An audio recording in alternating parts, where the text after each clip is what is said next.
This is Freedom from the Lord channel, a little spiritual nourishment from God's Word. Nakakalungkot subalit marami pong tao binabaliwala ang buhay nila at buhay ng iba.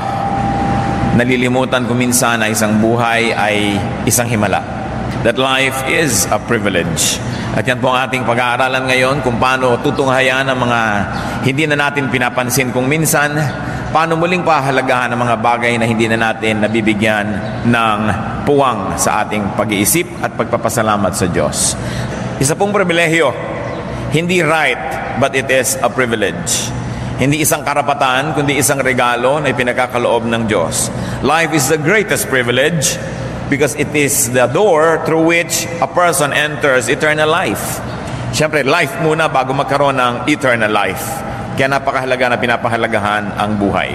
John 10:10, ang sabi ng Panginoong Jesus, I have come that they may have life and have it to the full. Hindi lang tayo binibigyan ng Panginoon ng buhay, kundi buhay na punong-puno, masigla, may kahulugan. Ecclesiastes 9:4, anyone who is among the living has hope. Even a live dog is better off than a dead lion. Napakatalino ni Solomon para sabihin na sino man na meron pang buhay, hindi pa nalalagutan ng hininga, ay may pag-asa. Sapagkat kahit daw aso lang kung buhay, mas mabuti na ito kaysa sa isang leon na patay. The privileges of life. Pag-uusapan po natin ay isang pulang bagamat napakarami nito. And one great privilege of life is breath. Hininga, paghinga. Genesis 2:7, the Lord God formed the man from the dust of the ground and breathed into his nostrils the breath of life, and the man became a living being.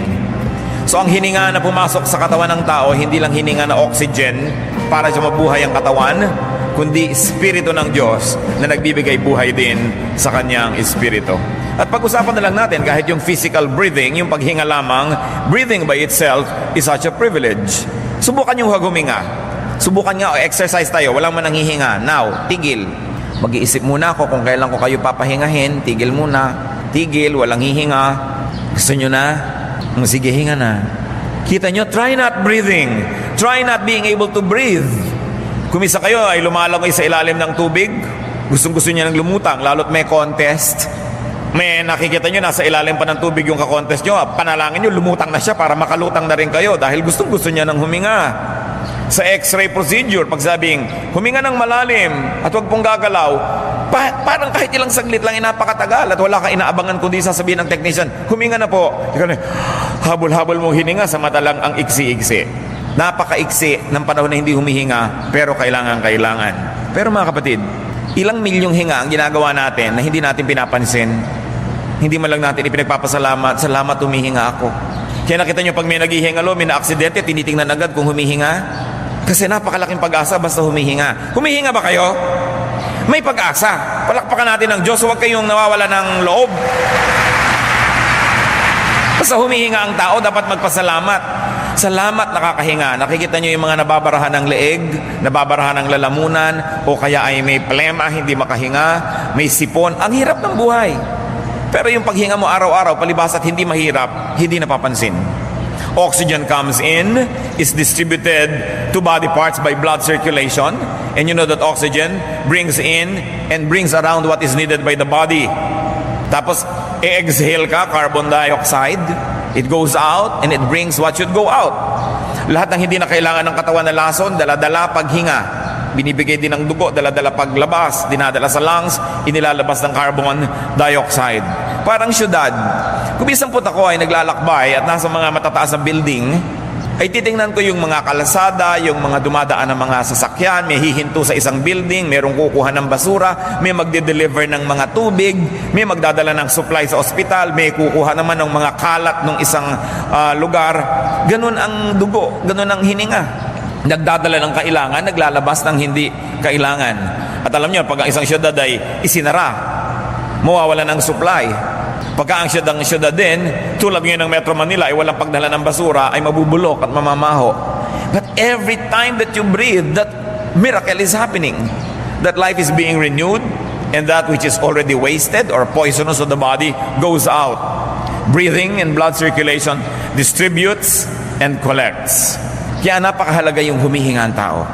1 Kings 17:17, sometime later, the son of the woman became ill. He grew worse and worse and finally stopped breathing. Isang pakahulugan na siya ay binawian na ng buhay. At habang humihinga ang tao, siya ay buhay, dapat din may buhay. Breath is privilege, and if you breathe, you are privileged. Be thankful whenever you breathe. And enjoy breathing.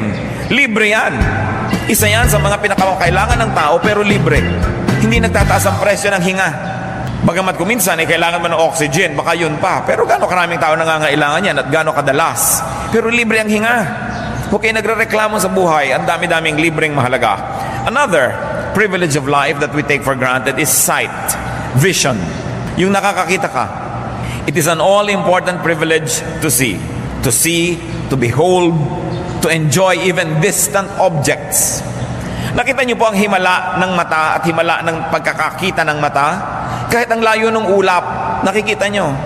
Kahit ang layo ng buwan, kahit ang layo ng mga bituin, ang layo ng nararating ng mata. Tapos lalagyan pa tayo ng binoculars, mga teleskopyo, lalong lumalayo ang naabot ng mata. At subukan niyong pumikit kung hindi lalong malayo ang naabot ng inyong paningin. Akala niyo ba ang bulag ay bulag? Kuminsan kinakailangan tayong pumikit para makakita ng higit lalong malinaw at higit lalong malayo. Pagka pumikit kayo, nakikinig kayo ng dula, ang ganda-ganda ng boses ng lalaking, iniibig kita, Laura. Iniisip mo, ang gwapo-gwapo. Pag nakita mo sa personal, yung ang gagandang mga babaeng mga boses kasi hindi mo nakikita, therefore napipili mo kung anong gusto mong makita. Kaya yung pati kawalan ng visual sight is also freedom. Because now, your imagination is your limit. Kaya mas makapangyarihan ang radyo kaysa TV. Pag sinabi sa radyo na sa dula na, nakikita mo ba ang bundok-bundok ng mga ice cream na yan? Di ba ang ganda-ganda imagine, pero pag pinakita sa TV, sabi, karton lang, halatang-halata, karton. Kasi nalilimit ka ng mata. Pero pag bumikit ka, ang layo ng iyong nakikita. And you know the privilege of sight? Nakikita natin kahit yung hindi nakikita ng naked eye through the microscope. Yung nasa kaloob-looban ngayon ng inyong atay na sisilip. Napapasok ng camera ang loob ng inyong puso para malaman ko anong bara doon. At ang laser, nakikita niya yung nasa loob ng inyong tiyan. Through even ultrasound, malalaman mo na babae ba o lalaki yung ipinagdadalang tao. Napakalayo ng naabot ng mata ng tao. At yung nakakakita tayo, dapat tayong pasalamat. Dapat magpasalamat. At napakarami, higit lalong malaking porsyento ng mga tao, nakakakita yung mata nila. Tapos magre-reklamo pa, sabihin pa, ang pangit naman ng view. Nakakawalang gana ang buhay ko. Paglabas ko, tingin ko sa bintana, pusali ang nakikita ko. Pasalamat kayo, nakakakita kayo ng pusali. Dahil nakakakita kayo. Paggising mo sa umaga, makikita mo yung asawa mo, pasalamat ka. Kahit kung minsan hindi ka nais-nais ang nakita mo, mabuti ka, nakakakita ka pa. At may asawa ka. Matthew 13:15, but blessed are your eyes because they see. Siyempre, spiritual ang ibig sabihin dito. Pero maiintindihan mo ba yung spiritual value kung hindi mo na ma-appreciate yung physical value of seeing? Try not seeing. Ewan ko sa inyo kung mayroong susunod sa aking panukala. Subukan nyo, mula pagkatapos ng ating service ngayon, pumikit kayo hanggang makalabas kayo dyan. Pumikit kayo hanggang makarating kayo sa bahay. Kung makarating kayo. At nang malaman natin, salamat. Kung nakakakita ako, dapat ako magpasalamat sa Diyos. Sinong papalakpak sa Diyos dahil nakakakita siya? Salamat! Kahit hindi nyo laging gusto ang nakikita ninyo, yun lang nakakakita, ipinagpapasalamat yan. Luke 6:39, He also told them this parable. Can a blind man lead a blind man? Will they not both fall into a pit? So napakahirap yung hindi nakakakita. Lalo't ang mga mungunguna sa iyo, hindi rin nakakakita. Pero kung sakasakali na hindi ka nakakakita physically, ipagpasalamat mo kung merong sa iyong umaakay na nakakakita. At kung hindi ka nakakakita spiritually, magpasalamat ka kung may umaakay sa iyo na nakikita mo ang mga bagay na spiritual na kung mag-isa ka lang, hindi mo naman makikita. Pero may umaakay sa iyo, minsan hindi mo maintindihan itong simpleng verse ng Bible, may nagpaliwanag, lumiwanag, pasalamat ka at may umaakay sa iyo. Kaya magpasalamat din tayo para sa mata ng iba. Kahit hindi natin mata, dahil nakikinabang din tayo sa kanilang mata. Vision, seeing is privilege. If you can see, you are privileged and you should be thankful. Enjoy seeing and looking. Libre yan. Libreng tumingin sa ulap. Libreng tumingin sa sunrise and sunset. Libreng tumingin sa rainbow. Libreng tumingin sa magagandang mga dahon. Libreng tumingin kahit sa pinakamagagandang babaeng gumastos ng kutakot-takot para gumanda. Pagtingin niyo sa kanya, libre. Napakaraming magagandang bagay na libre sa buhay. Hindi nyo laging kailangan ng pera para makakita ng kagandahan sa buhay. And another privilege of life is touch. Para mga basic lesson ito sa senses. Bakit po natin pinag-uusapan ito? Kasi common. But because of their commonness, we ignore them. The blessing of texture, the blessing of being able to touch shape and even temperature. Because to touch is to connect. To touch is to feel and to be felt. Luke 6:19, and the people all tried to touch him, meaning the Lord Jesus, because power was coming from him and healing them all. Hinihipo nila ang Panginoon sapagkat nararamdaman nila na may kapangyarihan na nagmumula sa kanyang lumilipat sa kanila pagka nahipo nila at sila may pananalig. The ability to touch and being touched is a great privilege. Paminsan-minsan nagagalit ka because there are people who are touching you that you don't want to touch you, where you don't want to be touched probably. But that is rare. Most of the time, we should be thankful that we are being touched. Kasi pagka nagtatouch ang mga tao, there is energy that transfers. At kung nagmamahal sa'yo, yung humihipo sa'yo, may sakit ka, hinahaplos-haplos ka, daig niyan ang malalaki at mabibisang mga chemical na gamot kung ikaw ay hinihipo ng isang tao nagmamahal sa'yo. Sapagkat mayroong kapangyarihan ng pag-ibig. At ang pag-ibig na yun ay naililipat pagka hinihipo ka na nagmamahal sa'yo. Try not touching. Nakita niyo yung dramatic na mga pelikula na bibitayin ng isang ina o ama, tapos magdadatingan ng mga pamilya, tapos may salamin, hindi sila makapaghawakan ng kamay man lang. Kahit lang yung mga image lang sa salamin nila, they try to pretend to be touching because you want to reach out. Try not being able to touch. Or maybe you would like to say, try not being able to text. Kasi texting is touching. Kahit ang layo-layo, di ba? Yung kumain ka na ba? Natatouch ka naman. Kung gusto mo yung nagtatanong. Kung ayaw mo naman sa nagtatanong, naiinis ka dahil natouch ka ng ayaw mo mag-touch sa'yo. Natouch ka sa lugar na ayaw mong matouch ka. Try not being texted at all. Kapag mga 2 oras nang hindi nagbibip yung text, yung yung cellphone, tinitingnan. Tumutunog na nga kung may caller o may text, kahit hindi pa tumutunog, tinitingnan pa. That's how much we like to be touched. No? Kaya napakahalaga yung touch. Kaya ang i-describe yung mga useless religious idols sa Psalm 115 verse 7, they have hands but cannot feel. Yun daw ang kawalang kabuluhan ng mga Diyos-Diyosan. Whenever you can touch, be thankful. And whenever people try to touch you, you should be thankful that at least people like to touch you, though you may not like to be touched. Another source of power, another great source of happiness na libre sa tao. Lalo't meron kayong mahal sa buhay, hinahawak-hawakan yung kamay ninyo, kayo ay medyo hinihimas, tinatapik-tapik, isang malaking pagpapala ang ganyang bagay sa buhay. Once more, libre. And what about the privilege of taste? Yung tayo ay may panlasa. To enjoy taste, to benefit from the signals and warnings of taste. Subukan yung may kakainin kayo, biglang, ay, panis, nalasahan yung panis. Di ba't di nyo lululunin? Kasi nalasahan nyo. Pero kung hindi nyo nalalasahan yun, makakakain na kayo ng lason, nalulun nyo na bago nyo nalaman. Kaya pagka meron kang natikman na sobrang alat, sobrang asim, sobrang tamis, pwede mo yan i-reject. We've got to thank God for the ability to determine, to enjoy, and to reject taste.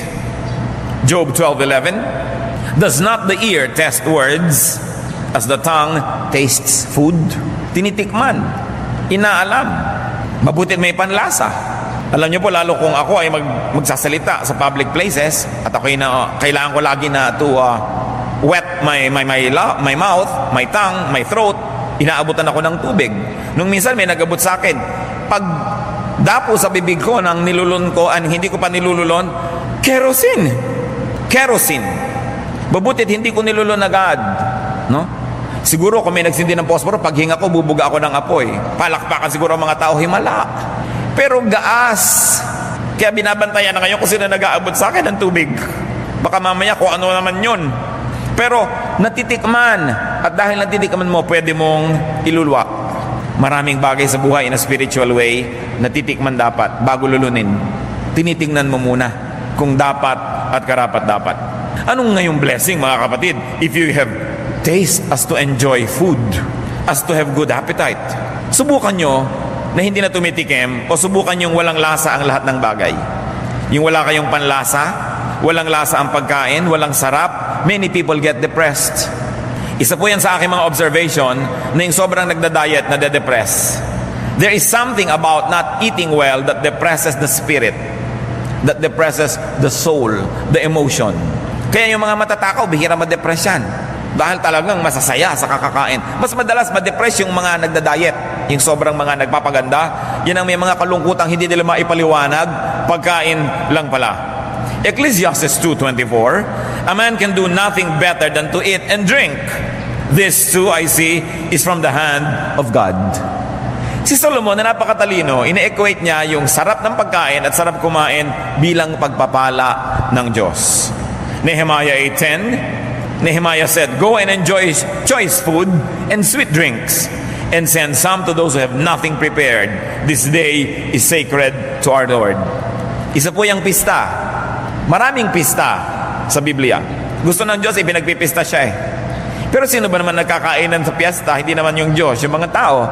Pero ang gusto ng Diyos, pag naghanda ka ng masarap, magpadala ka doon sa hindi nakakayang maghanda ng masarap na pagkain.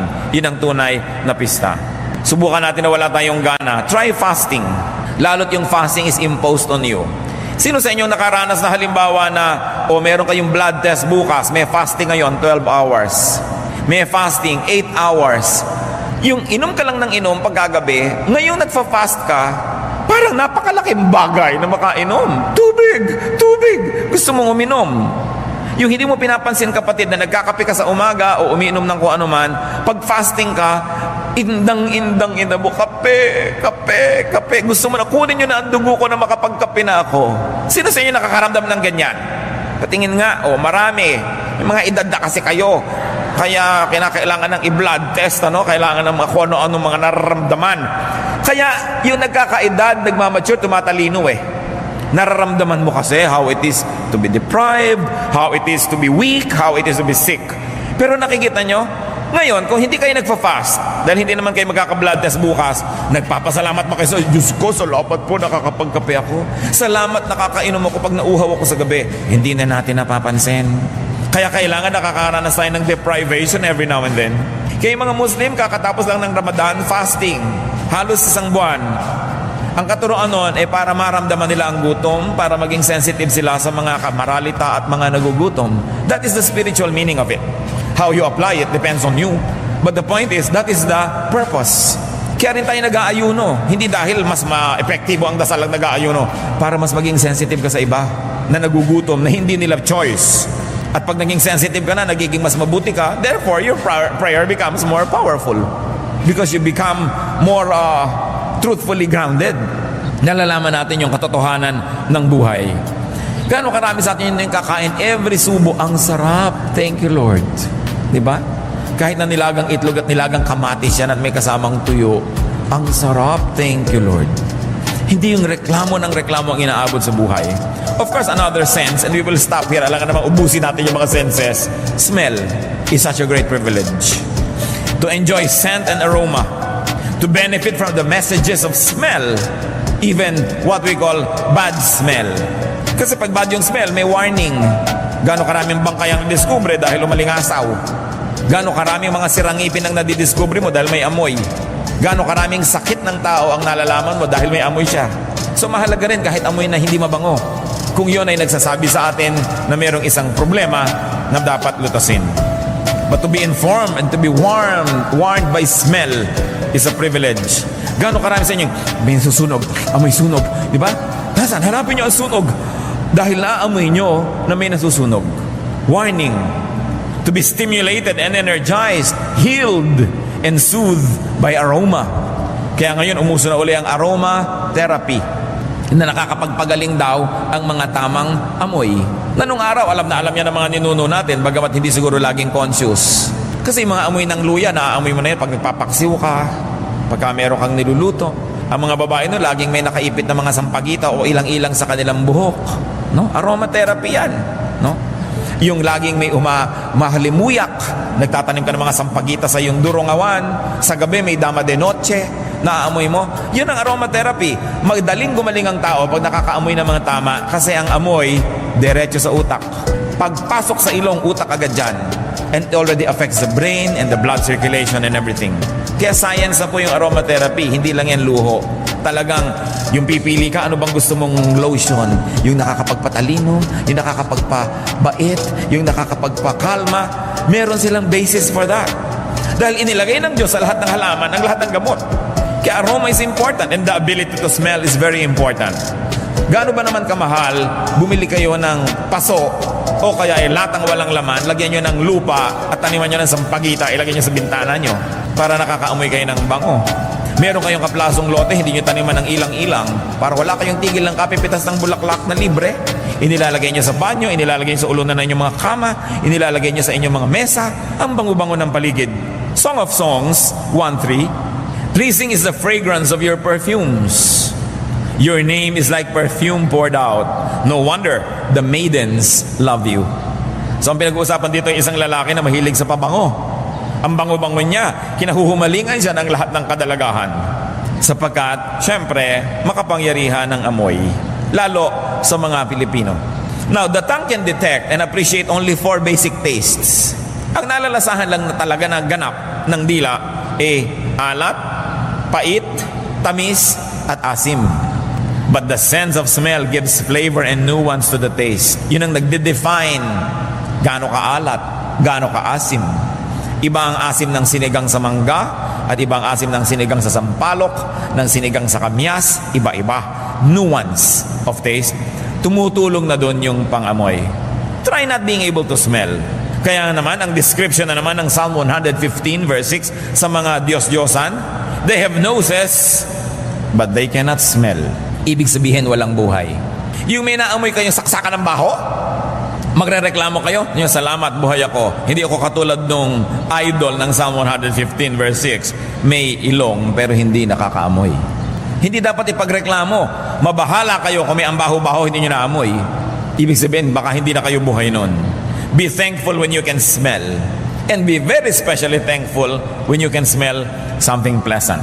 Another privilege of life, brothers and sisters, is movement. Galaw. Externally, as in mobility. Yung nakakaalis ka sa kinalalagyan mong lugar, lilipat ka ng lilipat, external movement. And there is also such a thing as internal movement. Meron kang circulation within you. Kahit ang tao po hindi gumagalaw, gumagalaw yung puso niya, gumagalaw yung mga bitukan niya, gumagalaw yung esophagus, gumagalaw yung dugo. Because life is movement. Even the heavenly bodies are moving forever. Non-stop movement in choreographed arabesques. Ang ginagawa ng mga tala, mga bituin, mga asteroids. Kumikilos ang lahat. Kaya naman, hindi katakataka na ang worship ay may movement. Because life is movement, movement is life. That is why worship entails movement. Sa worship po, common movements like lifting of hands. That's a movement. Psalm 63:4, I will praise you as long as I live, and in your name I will lift up my hands. The lifting of hands is an act of worship.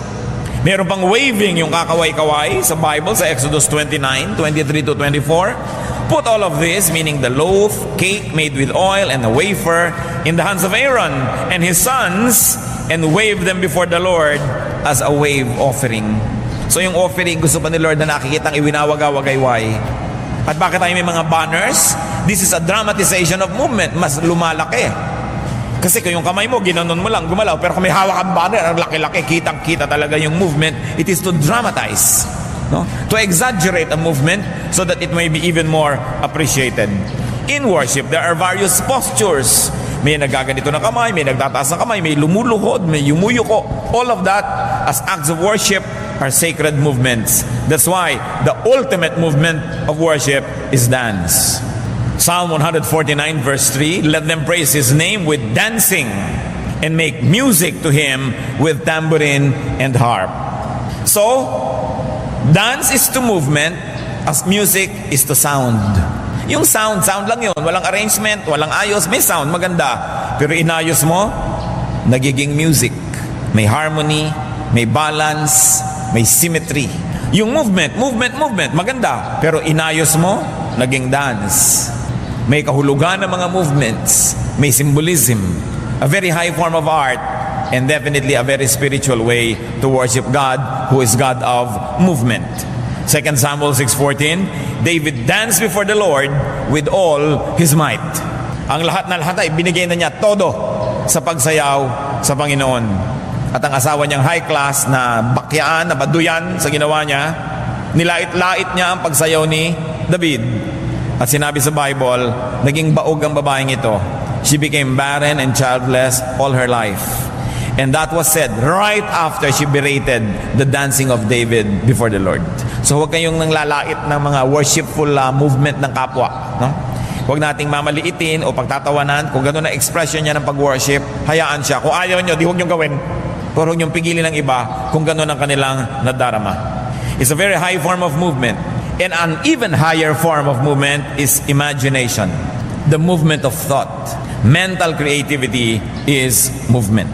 Hindi lang po yung body ang gumagalaw, mas malayo ang nagagalaw at napupuntahan ng isang malikot na diwa, isang isip na aktibo. 1 Chronicles 28:12, He gave him the plans of all that the Spirit had put in his mind for the courts of the temple of the Lord. So gagawa ng templo, kailangan ng architectural plans. Sino ang nagbigay? Ang Spirit ng Panginoon has put in his mind the plans that God wanted for the courts. So look at the Spirit as an active agent in creativity. Why do we include the mind in movement? Because the mind can move and go to places. Gusto nyong makarating sa tawi-tawi ngayon din, pumikit lang kayo at imagine ninyo at nando na kayo. The mind can transcend time and place and other limitations. Meron akong gustong-gustong artwork na binili ko nung nakita ko sa isang exhibit. Isang babaeng bata na nasa slum area. Nasa bubong siya ng kanilang barong-barong. At yung gawa ng artist ay from the top na ipinapakita yung bata at yung mga bubong ng mga barong-barong na miserable. At nakaasta ang bata nito na para siyang lilipad. In other words, sa kanyang isip, sa kanyang diwa, lalampasan niya ang kahirapan na nagpipiit sa kanyang katawan. Napakaganda ng symbolism. Because the mind can dream. The mind can even daydream. Therefore, the mind can escape. Kahit ka pa nakakulong, nakakadena, nakagapos, kung iniisip mo na humihitit-hitit ka sa ng buko sa isang napakagandang dalampasigan, magaganap yon sa iyong kalooban. You can make your own reality inside your heart. 2 Corinthians 12:2-4, isa sa mga mahiwagang mga kwento sa New Testament. I know a man in Christ who 14 years ago was caught up to the third heaven. Whether it was in the body or out of the body, I do not know. God knows. And I know that this man, whether in the body or apart from the body, I do not know, but God knows, was caught up to paradise. He heard inexpressible things, things that man is not permitted to tell. Hindi ipinaliwanag ng sumulat ng Korinto kung anong kahulugan ito, pero meron daw siyang kilalang tao na nakarating sa paraiso ang kanyang diwa, ang kanyang espiritu. At di daw matiyak kung pati katawan ay kasali o isip lamang. Hindi yun ang point natin na siyasatin ito. Ang point natin, nalalampasan ng isip ang katawan. Nalalampasan ng espiritu ang katawan. The alert mind cannot be imprisoned. The alert mind cannot be limited. Libreng mangarap. At kung makakatulong sa inyo upang puksain at patayin ang pait, ang hapdi ng katotohanan, libreng mag-ilusyon. Walang nanliligaw sa inyo, pero yung pipikit ang inyong mata, iniisip nyo, pinagkakaguluhan kayo ng lahat ng lalaki sa balat ng lupa. Di ba sasaya kayo? Dahil nagkaroon kayo ng realidad sa inyong kalooban. Yan ang sinasabi natin na kung hindi masyadong maganda yung nakikita mo, pumikit ka, gumawa ka ng iyong realidad. Kaya yung pagkabaliw po, mga kapatid, bagamat sa ating ordinaryong pananaw ay hindi kaibig-ibig, kumisan ito'y napakagandang mangyari sa isang taong hindi na niya kayang dalhin ang totoo. Hindi na kaya, kumbaga sa bombilya siya ay mapupundi na, sobrang taas ng voltahe, hindi kaya ng wattage niya, mababaliw siya. Kaya kahit nakakalungkot, tawa siya ng tawa. Anong inyong iibigin? Na ang lungkot-lungkot niya dahil siya ay matalino, o naloka siya, tawa siya ng tawa? Para sa kanyang sariling kapakanan, alin talaga doon ang higit na mainam? Bagamat sa tingin natin na outsider, dapat matalino siya at hindi siya dapat magkaganon. Pero may paraan ng Diyos ay pinoprotect niya ang mga tao sa hindi makaya ang dapat dalhin. Kaya nagkakaroon ng mga amnesia. Nagkakaroon ng mga temporary madness ang mga tao pag hindi makaya ang dala. Isa pong napakalaking pribilehiyo na maaari ring takasan kahit man lang panandalian ang isang mahapdi, makirot at masakit na katotohanan, and you retreat into your innermost sanctum, your mind, your soul, where you can make your reality. Hindi maganda na araw-araw mabuhay ka sa ilusyon, but daydreaming helps a lot of people cope with reality. Hindi lang nga dapat na yun na lang laging gawin mo sa buhay at wala ka nang gawin na practical na bagay para matupad ang gusto mong matupad sa buhay. Pero isa yan sa mga pribilehyo ng buhay. Kahit ikaw ang pinakamahirap na tao sa balat ng lupa, sumandal ka lang sa isang pader at umupo ka sa isang balde, pumikit ka at imaginein mo na ang yaman-yaman mo, ang ganda-ganda mo, nangyayari yon. You know how reality can happen if we allow it to happen inside our minds? Subukan nyo to. May mahal kayo sa buhay, malayo siya. Imagine niyo na siya nakikipag-ulayaw sa isang taong selos na selos kayo. Di ba kahit nangyayari o hindi, bumibilis ang pintig na inyong puso, nagiinit ang punong taingan nyo, no? Nawawalan kayo ng ganong kumain at nag-aalala kayo, pero ini-imagine nyo pa lang yon. Pag nakita ninyo halimbawa sa cellphone niya na may text na kung ano man yon, inimagine mo na agad ang buong kwento kung sino to, ba't sila nagte-text ng ganito, galit na galit ka na. Yun pala, missent lang, hindi kanya. Hindi totoo, pero nangyari na sa iyong puso. Kaya pwede niyong papangyarihin sa loob ng inyong puso ang mga bagay na nakakatuwa at pwede rin yung mga bagay na nakakainis. It's all up to you kung ano ang inyong i-imaginein sa buhay. The mind can even be the agent of spiritual transformation. Kaya napakalaking pribilehiyo na pwede mag-isip. Kahit na mga diktador, kahit na mga mapaniil na mga rehime, hindi na ipipiit ang isip ng tao. Na ipipiit lang ang katawan, na ikakadya na lang ang paa, ang kamay, pero hindi ang isip. Ang isip ay laging malaya. Kaya meron man kayong mga pagkakabilanggo sa buhay, malaya pa rin kayo mag-isip, magpasalamat kayo. Pwede nyong takasan yung realidad na yun kahit paminsan-minsan lang sa pamamagitan ng pag-iisip. Ang pagbabago ng tao nagaganap kung babaguhin niya ang paraan ng kanyang pag-iisip. Romans 12:2, do not conform any longer to the pattern of this world, but be transformed by the renewing of your mind. Pag binago ng tao ang paraan ng kanyang pag-iisip, magbabago ang kanyang buong buhay. Pero anuman ang pagtatangka ng mga nasa paligid na tulungan siya magbago, kung sa kanyang isip ay di pa siya nagpasyang magbago, walang mangyayari. Kaya kung minsan may lalapit sa akin, Pastor, counselin niyo naman po yung anak ko para magbago. Gusto po ba niya? Ayaw po. Huwag niyo na ipa-counsel sa akin, walang mangyayari. Ang kakaunselin lang natin yung gusto pero hindi malaman kung paano siya magbabago o kailangan niya ng tulong para magbago. Pero hindi ko siya kailangan kumbinsihin magbago siya. Hindi na ko kumbinsi ang tao, kailangan magmula sa kanyang kalooban. Kaya mga naninigarilyo, kahit ano ibigay mo dyan ng mga tulong, kung sa kanyang kalooban hindi siya nagpasyang tumigil, hindi rin yan mangyayari. Pero kung siya mismo nagpasya, walang makakapigil na tumigil siya. Yan ang ibinigay sa atin ng Diyos, mga kapatid, na tayo ang nakapangyayari sa ating kalooban. Tulad ng pinitas ni Eva ang prutas, kinain niya, kumagat din si Adan, kinain din, kalooban nila eh. Kaya ang pinakamalaking challenge sa atin, ilagay natin sa tama ang ating kalooban. Pag naiinis tayo, anong ginagawa natin? Mas iniinis pa ba natin ang sarili natin o binabaliktad natin para mawala ang inis natin? Nagagalit ka na, maghahanap ka pa ng lalong ikakagalit. Hindi lalo ka nagkagalit-galit. Anong gusto mo, magalit o gusto mo bang humupa ang iyong loob? The mind has the freedom to do this. And it's a privilege. Because no person, and God, even God, does not interfere with the way you think.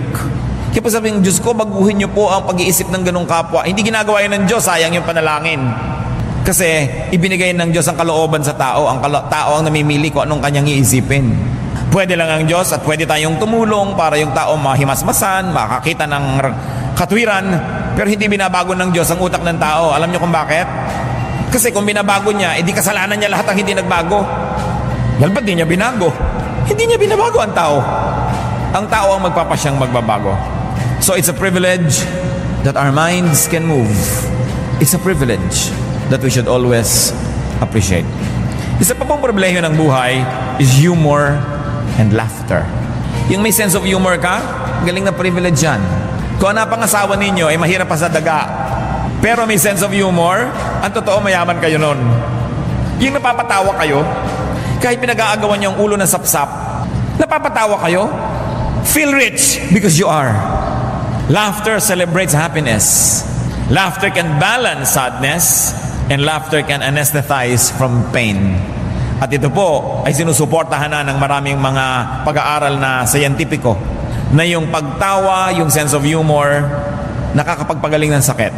Kaya kung may dalawang may sakit, halimbawa pareho kayong nabarog yung ulo nyo, na parehong may bumaong asrol hanggang kaloob-looban ng utak nyo, dalawa kayo. Yung isa, palatawa, palabiro, at yung isa sobrang seryoso, mas mabilis gagaling yung palatawa. Pinatunayan ito ng maraming mga pagsubok nila sa maraming mga clinical tests. Bagamat sa science, hindi nyo ginagamit yung word na pinatunayan because science is dynamic. Sasabihin nyo lang, well, it is supported by evidence so far na ganun talaga ang nangyayari. But the point is, kung merong dalawang tao, yung isa may humor, mas magsusurvive yung may humor. Kaya sabi nila, laughter is the best medicine. Kaya kung ubod man kayo ng hirap, di kayo nakakabili ng mahal-mahal na gamot, pinakamura pa rin ang gamot sa Pilipinas dahil tayo sobrang masasayahin mga tao. No?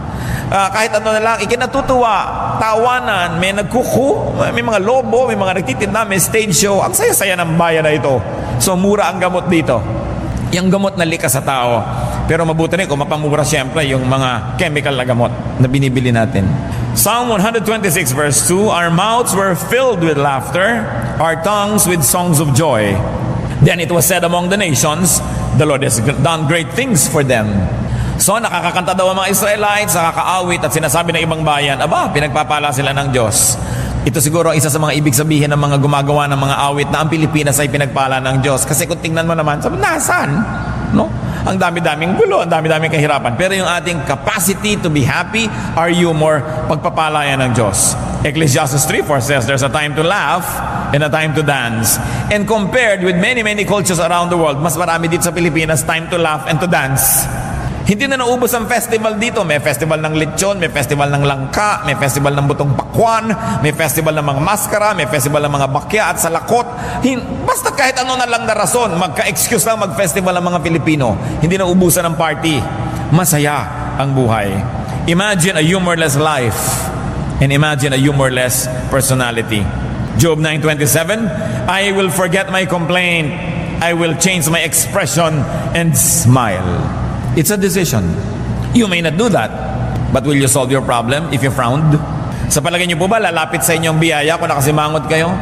Nahihirapan kayo at nasasaktan, tapos tiklop-tiklop ang mukha nyo? May matutuwa ba? Wala rin. So if laughter is the best medicine, then the Philippines is a haven for cheap medicine. Ang yaman-yaman ng mga Pinoy. At napakapalad kasi laging nakatawa. Kahit mahulog sa bus, nakatawa. Kahit maipit ng electric fan, nakatawa. Kahit na nakakahiya, ang pagsagot natin sa hiya, tawa. Yung napahiya ka, tatawa ka. No? Napakalaking blessing yan sa ating nasyon. Hindi naman na ituturo sa bata yon. Likas. May pumuputok na bulkan, tatawa. Yung lahat na, may nahubuan bigla, di ba nakakaya yun? Tawanan. It's always the tendency. Try not laughing at all. So nakikita nyo, simple joys, shallow pleasures, yan ay blessing. Genesis 21 verse 6, Sarah said, God has brought me laughter, and everyone who hears about this will laugh with me. Pag natatawa, pag nakakatawa, pasalamat, dahil yan ay libreng gamot. Napakarami nating dapat ipagpasalamat. Kung minsan nilalait mo pa yung mababawang kaligayahan. Mabuti nga mababaw, madaling hukayin, madaling sumaya.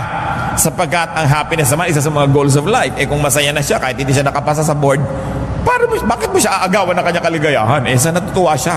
No? And another privilege of life is love. Loving, being loved. Siguro pag nagpataas akong kamay, baka naman konting-konti, and I hope wala, na magsasabi man lang ditong wala man lang nagmamahal sa kanya. At kung talagang walang nagmamahal sa inyo, siguro wala kayong aso. Dahil kung talagang wala nang magmamahal sa inyo, mag-alaga kayo ng aso, a dog will give you unconditional love. The dog is the only personality in your house that is always happy when you come home. Always. Hindi kayo sinisimangutan, hindi kayo dinededma, hindi kayo ini-ignore ng aso. Lagi siyang happy pagdating nyo. Subukan nyo yan. Asawa ka, hindi lagi eh. Di ba? Hindi lagi. Lalo't busy-busy, may ginagawa. Sana mamaya pa siya dumating. No, pag dumating ka, ako naabala ang ginagawa ko. Nag-aayos ako ng cabinet. Ito na naman, hingin na naman ng kape. No? Hindi naman laging masaya. Kahit mga anak, hindi naman laging masaya dumadating ang magulang. Lalo may ginagawa kabulastugan. No? Mamaya pa sana dumating o hamaan pa sana yung bakasyon. Pero ang aso, laging masaya pag dumarating kayo. So kung desperado na kayo at wala na talaga, aso. Pero may nagmamahalan sa inyo, may aso pa kayo, doble ang kaligayahan nyo sa buhay. 1 John 4:8, whoever does not love does not know God, because God is love. So ang mga Kristiyano, nakakaramdam ka ng pag-ibig kahit walang personal object kuminsan, dahil nakikipag-ibigan ka sa Diyos. And love makes everything more beautiful. Yung walang kakwenta-kwentang panyo, pag ang nagbigay sa inyo, mahal nyo sa buhay, gumaganda ang panyo. Yung walang kakwenta-kwentang bagay, kung siya ang kasama nyo, kahit nakasakay ka sa Ferris wheel na hindi umaandar, masaya kayo kasi mahal nyo ang inyong kasama. Love makes color more vivid. Love turns sound into music. Even when you dream, if you're in love, you dream in color. No? Kaya, ang sound THX, pagka kayo ay umiibig. 1 Peter 4:8, above all, love each other deeply, because love covers over a multitude of sins. At yung marunong umibig, marunong din magpatawad. Magkakambal yun eh. Yung marunong umibig, bulag. Yung napapatawad mo yung mahal mo sa buhay. Kaya napakasarap yung naghahari ang pag-ibig sa buhay ng tao. Imagine a loveless life and a loveless personality. Kahit pa nga ang pag-ibig ko minsan at pagmamahal sa tao ay nagiging dahilan din para ka mamroblema, totoo pa rin yung sinasabing it's better to have loved and lost than never to have loved at all. At ang pinagtatampo ng Diyos sa isang church sa Revelation 2:4, yet I hold this against you, you have forsaken your first love. Yan ang hinanakit ng Diyos sa church na ito.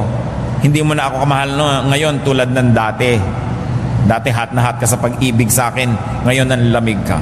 If you can love, if you are loved, be thankful, enjoy it, and love even more.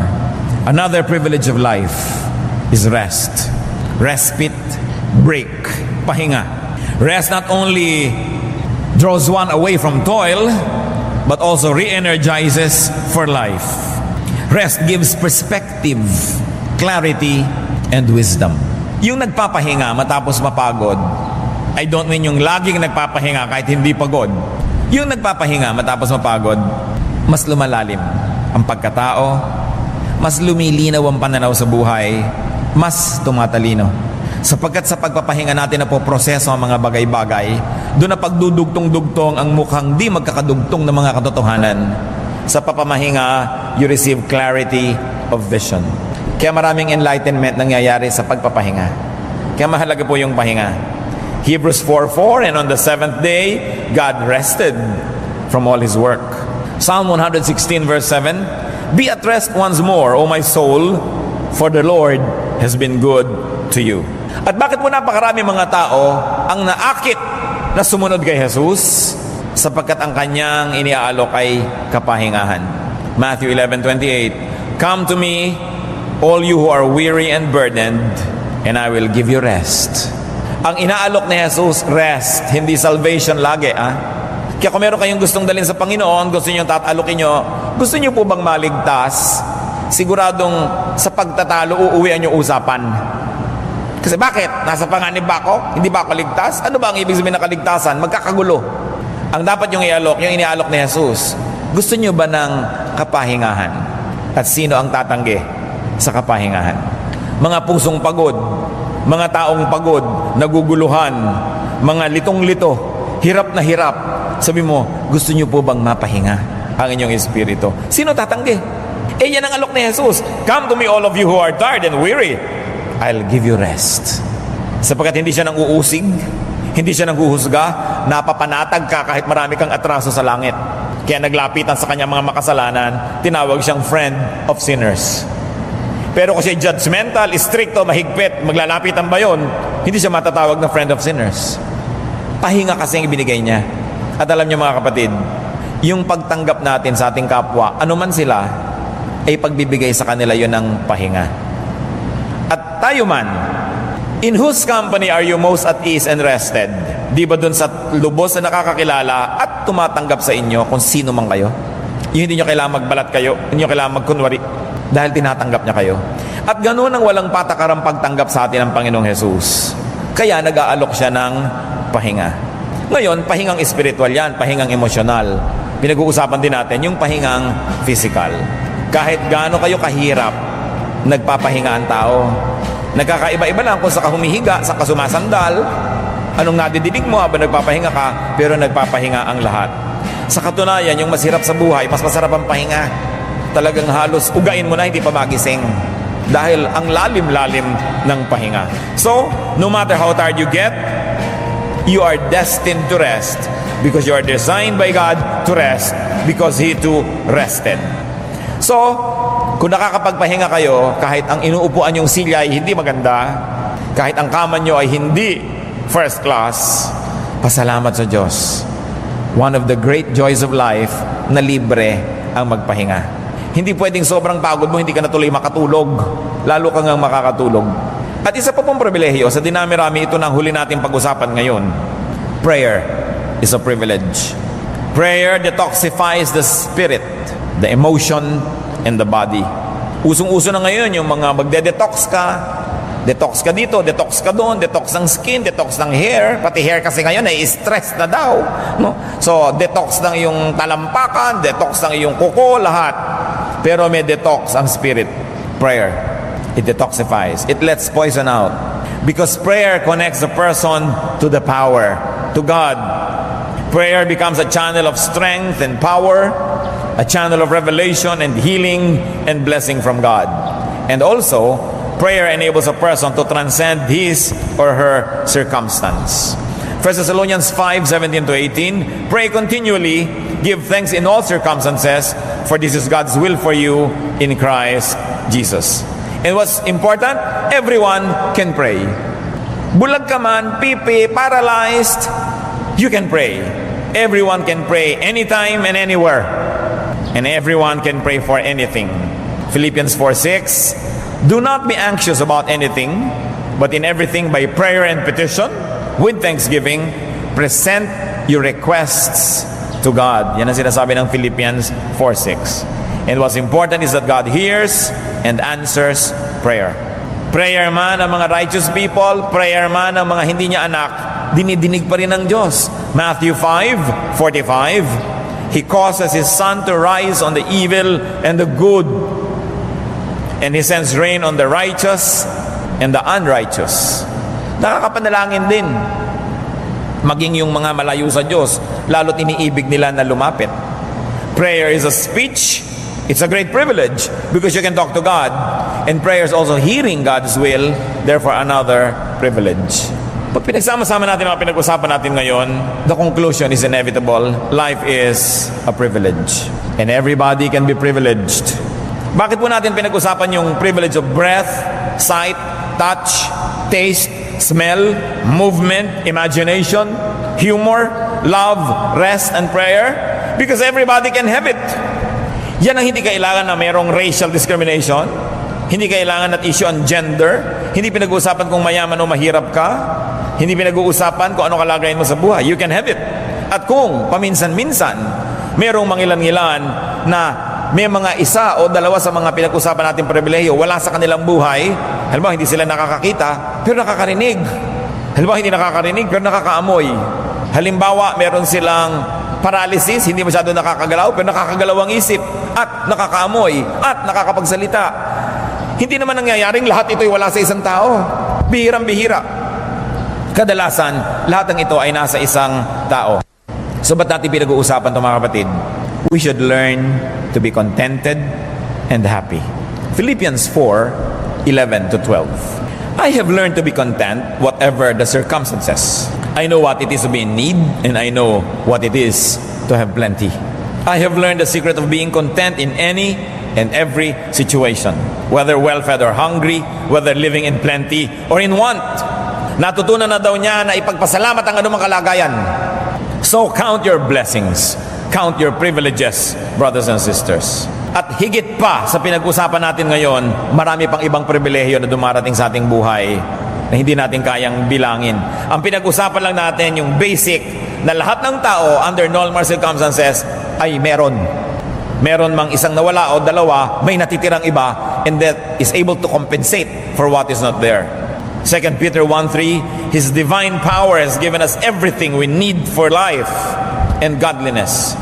So kung kayo man kuminsan ay nabibigo, nalulungkot, do not wallow in self-pity. Do not wallow in envy of others. Do not wallow in complaints and sadness. Huwag kayong mahabag sa sarili. Huwag kayong mainggit. Huwag kayong reklamo ng reklamo. At huwag kayong magluksa. Focus on your privileges. Dwell on your privileges and enjoy them. Napakaraming libre sa buhay. Hindi kailangan lagi ng pera. Sasabihin ni ba, kada kilos ngayon kailangan ng pera. Hindi totoo. Pag tumitingin ka ba sa buwan, kailangan mo ng pera. Pag lumalanghap ka ba ng hangin, kailangan mo ng pera. Pagka ba naliligo ka sa ulan, kailangan mo ng pera. Hindi yun totoo. Isang sobrang careless generalization yung pag-equate sa pera sa happiness. Napakaraming bagay na may pera ka man na hindi mo mabibili sapagkat binigay ng Diyos ng libre. Ecclesiastes 11:8, however many years a man may live, let him enjoy them all the years. Therefore, love life. Huwag niyo ireklamo ang buhay, huwag niyo problemahin. Love life.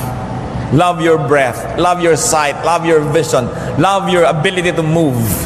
Ecclesiastes 9:9, enjoy life with your wife, if you have one, whom you love all the days of this life that God has given you. Live life. Yung buhay, ipinamumuhay yan. Hindi nilalagay sa aparador, sa estante, sa freezer. Kailangan patuloy yan na aktibo. Ecclesiastes 6:6, even if he lives 1,000 years twice over but fails to enjoy his prosperity, it is nothing.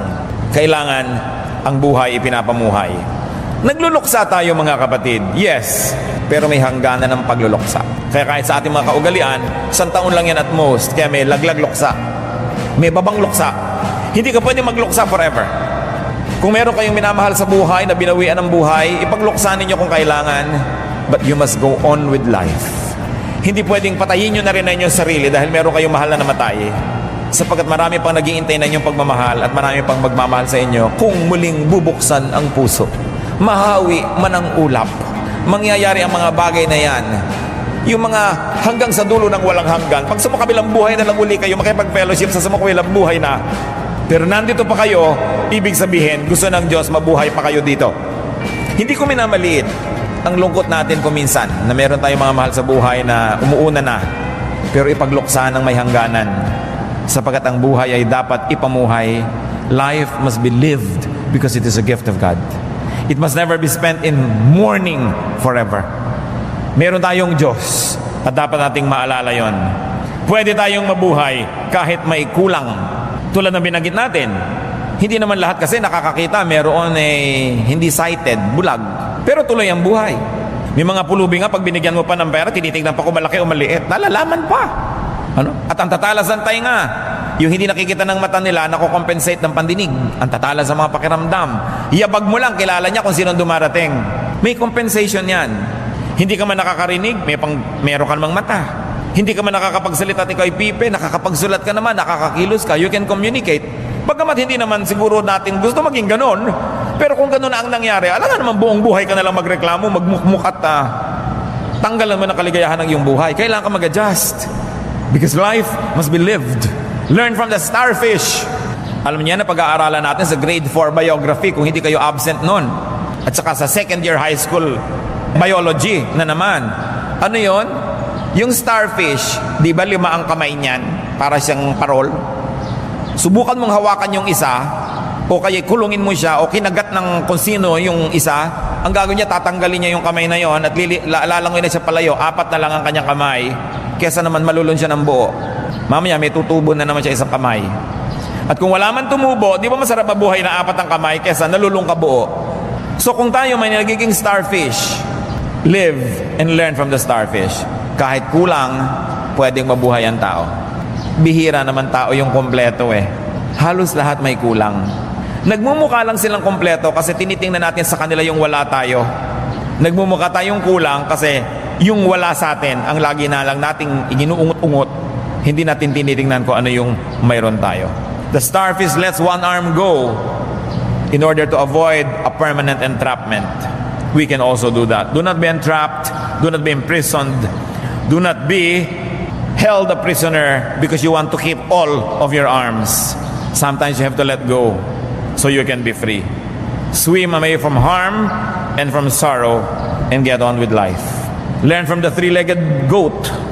Noon pong kami mga bata, sa tapat ng bahay namin, ay may lagi mga dumadaan na isang pangkat ng mga kambing. Dinadala ng may-ari sa bandaron para pakainin, kung ano man ang ginagawa nila, hindi ko na alam. Araw-araw dumadaan yon. At nanganak ang kambing na ito. Alam niyo, isang anak niya, 3 lang ang paa. Awang-awa ang lahat, bakit 3 lang ang paa ng kambing na ito? Pero this kambing never made a big deal out of it. Kasama siya lagi. At pinakamabilis pa siyang tumakbo. Katakataka. At lumusog siya ng lumusog. At ngayon, sumakabilang buhay na silang lahat. Dahil ang tagal na nun eh. Siguro, naging ano sila, ano bang ginagawa sa kambing? Naging kaldereta. So yung 4 yung paa, naging kaldereta rin. Ano? Yung 3, naging kaldereta rin. Pero, nasa iyo kung sasaya ka. Pero meron naman, hindi ka pa inakaldereta, feeling kaldereta ka na. Kasi hindi mo ina-enjoy ang buhay. Learn from other abled people. Tuloy din.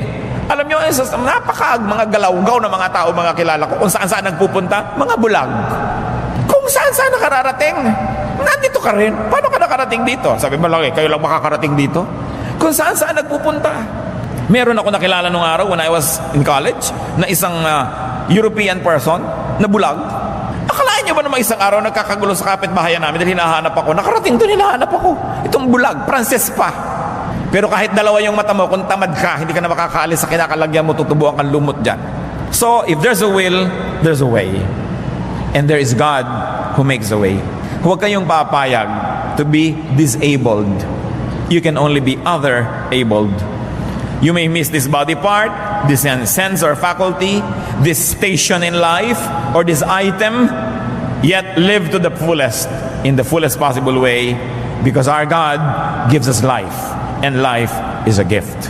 2 Corinthians 12:9, but he said to me, my grace is sufficient for you, for my power is made perfect in weakness. Therefore, I will boast all the more gladly about my weaknesses, so that Christ's power may rest on me. Ang kulang natin napupunuan ng Diyos. Kaya hindi dapat laging ireklamo, dapat ipagpasalamat kung ano yung nandun. Ecclesiastes 5:18, then I realized that it is good and proper for a man to eat and drink and to find satisfaction in his toilsome labor under the sun during the few days of life God has given him, for this is his lot. Yan daw ang mainam gawin sa maiksing buhay na ipinahihiram ng Diyos. Tamasahin, lasapin, gawin ang lahat ng magagawa. Basta hindi natin nilalabag ang kautusan ng Diyos.